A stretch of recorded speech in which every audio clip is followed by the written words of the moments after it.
फैबटेक technology Bharat में स्थित ये company pharma, biotech, health care company के लिए टन की इंजीनियरिंग सॉल्यूशंस देने का करती है कामकाज। 62 से ज़्यादा देशों में कामकाज है कंपनी का। Middle east, Africa, Asia, Europe, Latin America, उत्तरी अमेरिका में कंपनी का कारोबार है। और 1995 में कंपनी ने की थी अपने कामकाज की शुरुआत। आइए, पहले मैं आपके सामने नतीजे रख दूं, जो कल आए थे बाजार बंद होने के बाद शाम देर शाम को। आय में देखिए 136% की तगड़ी बढ़त, उछाल दिखा है। इबिटा लॉस 8 करोड़ का था, जो घटकर रह गया है 6 करोड़ के आसपास का। नेट प्रॉफिट 6 करोड़ का था, वो अब 6 करोड़ के लॉस में आया है इसकी। और एक्सेप्शनल इनकम है वो करीबन करीबन पौने 2 करोड़ की आती हुई दिखी है। ये तो नतीजे आपके वाई वाई पहली तिमाही के ये आते दिखे हैं। लेकिन इसके अलावा जो नंबर्स आपको नजर आएंगे दूसरी तिमाही के, वो भी आपके सामने रख दूं। और दूसरी तिमाही के नतीजे आपके लिए हैं। आय में 200% की बढ़त है, तगड़े नतीजे यहाँ पर हैं। 121 करोड़ के आसपास का आय का आंकड़ा है। कामकाजी मुनाफा 660% बढ़कर 4.5 करोड़ से 30 करोड़। मार्जिन्स 8% वाले 25%। और मुनाफा 5 करोड़ से 28 करोड़ पहुंचता हुआ दिखा। तो यानी कि नंबर्स बहुत ही गजब आपको नजर आएंगे दूसरी तिमाही में। दूसरी तिमाही में कमाल किया है इस कंपनी ने। आइए मुलाकात करते हैं कंपनी के फाउंडर और प्रमोटर आसिफ खान साहब हमारे साथ कार्यक्रम में हो रहे हैं शामिल। Institution of Engineering and Technology, MS Saboo Siddik Polytechnic से आपने मैकेनिकल इंजीनियरिंग में डिप्लोमा किया है। क्लीन रूम और बायोफार्मा इंजीनियरिंग में 3 दशकों से ज़्यादा का अनुभव है आसिफ खान साहब का। सर गुड मॉर्निंग, बहुत बहुत स्वागत है आपका। धन्यवाद हमें समय देने के लिए। बताएं सर, पहली तिमाही के मुकाबले में दूसरी तिमाही की परफॉर्मेंस बहुत ही ज़बरदस्त आई है, बहुत तगड़ी आई है। क्या कुछ खास कारण है इस तिमाही में अच्छी परफॉर्मेंस के पीछे? ट्रिगर्स क्या रहे हैं, समझाइए।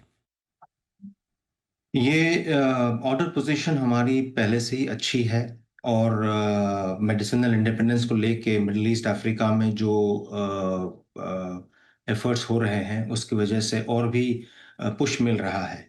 और एक सेंस ऑफ अर्जेंसी है फार्मास इन कंट्रीज़ को फार्मास्यूटिकल प्रोजेक्ट लगाने की। इसीलिए इस क्वार्टर में आप देखोगे कि दी ऑपरेशनल एफिशिएंसी के तहत जो ऑफटेक हुआ है, जो रेवेन्यू रिकग्निशन हुआ है, वो पहले क्वार्टर से बेटर हुआ है।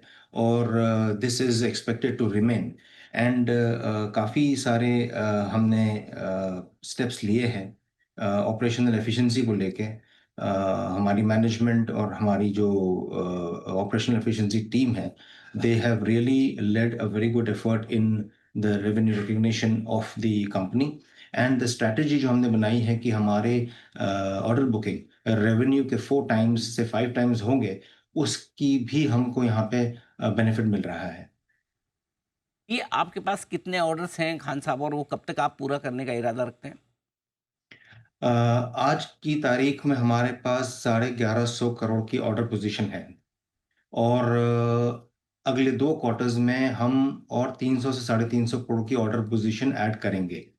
और हमारा जो प्रोजेक्टेड नंबर्स है that is around 385 to 400 crore. So spill over हमारा जो होगा नेक्स्ट ईयर के लिए वो करीब अराउंड 1200 करोड़ होगा।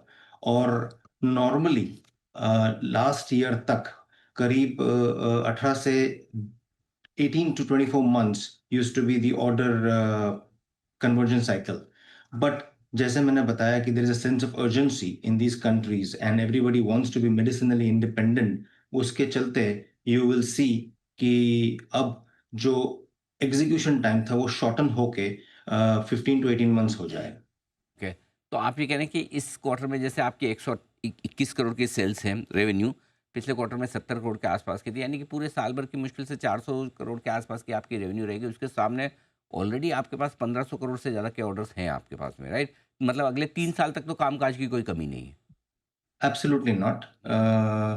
लेकिन और जैसे हमने अभी आप देखोगे कि हमने मेडिकल डिवाइसेस में और हमने एनिमल हेल्थ में 2 प्रोजेक्ट्स फाइनल किए हैं, जिससे और एक एवेन्यू मिल चुका है हमको। तो you will see very robust increase in the order position and the Billings also led by the operational efficiency.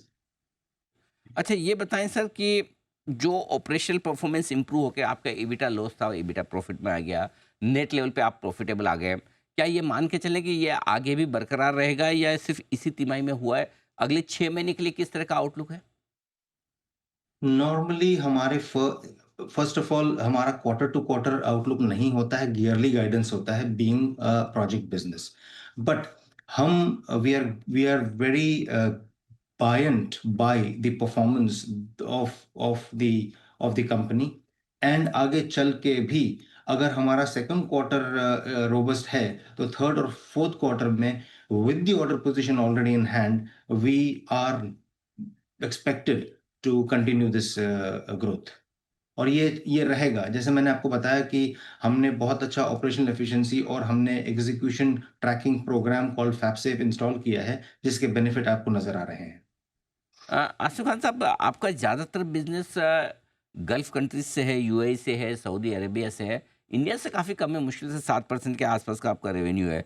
इसकी कोई खास वजह, और आगे चलते हुए भी क्या बिजनेस मिक्स इसी तरह का रहने वाला है? यस, हमारी जो फैक्टिक इन टेक्नोलॉजीज है उसका फोकस इंटरनेशनल मार्केट में ही है, और Middle East, Persian Gulf, Africa, North Africa, MENA regions में, जीसीसी में हमारी पकड़ है, और हम ये बरकरार रखेंगे। And going forward we will be deep drilling into each of these markets, including West Africa now. और इंडिया फोकस हमारा पहले से ही कम है, और आगे चल के भी ऐसा ही रहने की उम्मीद है। बिल्कुल। खान साहब, बहुत बहुत धन्यवाद आपका। आपने समय दिया और विस्तार से अपने नतीजों के बारे में और आगे के आउटलुक के बारे में हमारे दर्शकों को जानकारी दी। एक बार फिर से थैंक यू आपको सो मच। मजबूत नंबर्स के लिए बहुत बहुत बधाई, और उम्मीद करते हैं थैंक यू आगामी सो महीने मच सर। कंपनी के लिए और बेहतर साबित हो इस फाइनेंशियल ईयर में।